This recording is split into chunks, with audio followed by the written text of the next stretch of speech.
Fabien, je t'ai invité là à venir sur ce qui sera plus tard le tracé de la RD 154. On est sur ce qu'on appelle la route des terres rouges. Ouais. Et puis on va sortir de cette route à la limite de Chappey.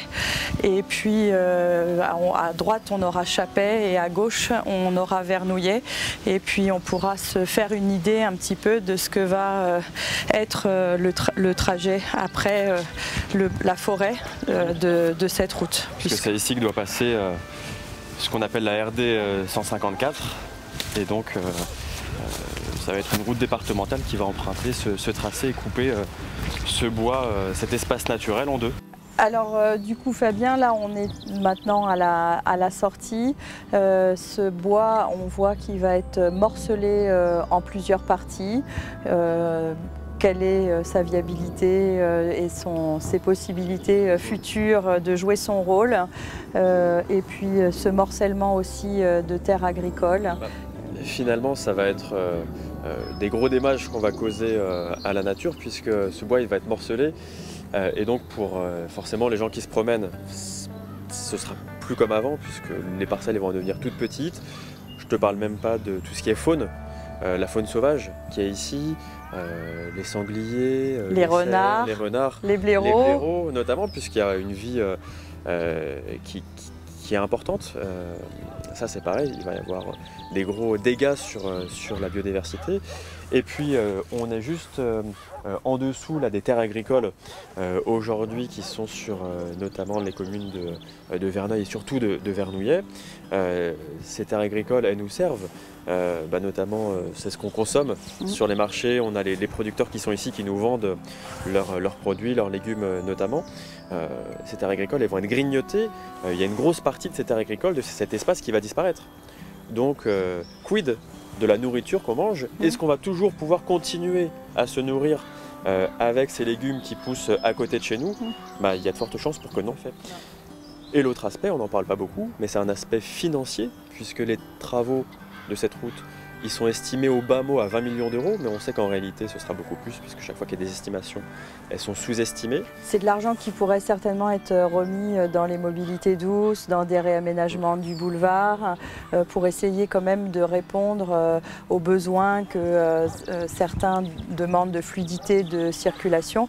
Mais on sait aussi que les études qui ont été faites sur justement ces circulations ne sont plus d'actualité aussi, et ça serait déjà bien de faire un état des lieux de comment on circule dans Verneuil, quels sont les besoins, est-ce que ce sont des besoins liés aux écoles ou à des grands déplacements de traversée. C'est important aussi de savoir ça. Il y a des solutions pour faire différemment par rapport à ce projet qu'on nous propose. Il y a des solutions qui sont bien moins coûteuses et bien plus écologiques. Comme tu l'as dit, les mobilités douces, évidemment, ça en fait partie.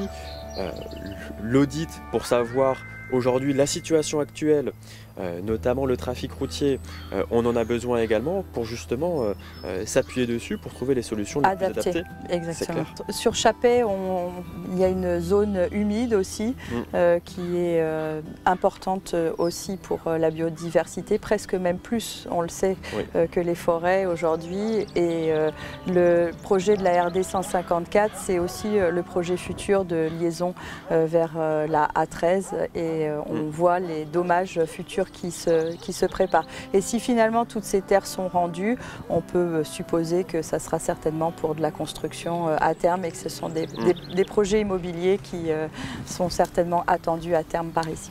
Le but derrière ça, c'est effectivement de construire sur les communes de Verneuil, de Vernouillet notamment, et de bétonner massivement ces communes. Et donc le cadre de vie aujourd'hui privilégié qu'on a sur Verneuil, sur Vernouillet, si cette route se fait, il va disparaître. La RD va passer très proche de la nouvelle école élémentaire et maternelle de Vernouillet. Les Vernolitains peuvent peut-être aussi s'emparer de ce sujet et contribuer avec nous à ne pas voir ce projet aboutir. Plus il y a de routes et plus ça va venir augmenter la circulation routière mécaniquement. Et donc augmenter les nuisances, augmenter la pollution, et donc ça va affecter la santé des personnes qui se trouvent dans cette zone également. Et ça, on ne le dit pas assez. Mais voilà, quand on parle d'environnement, c'est aussi ça finalement qu'on essaye de protéger, c'est la santé des gens qui habitent à côté. Exactement. Donc c'est important qu'on se mobilise aujourd'hui. Dès aujourd'hui.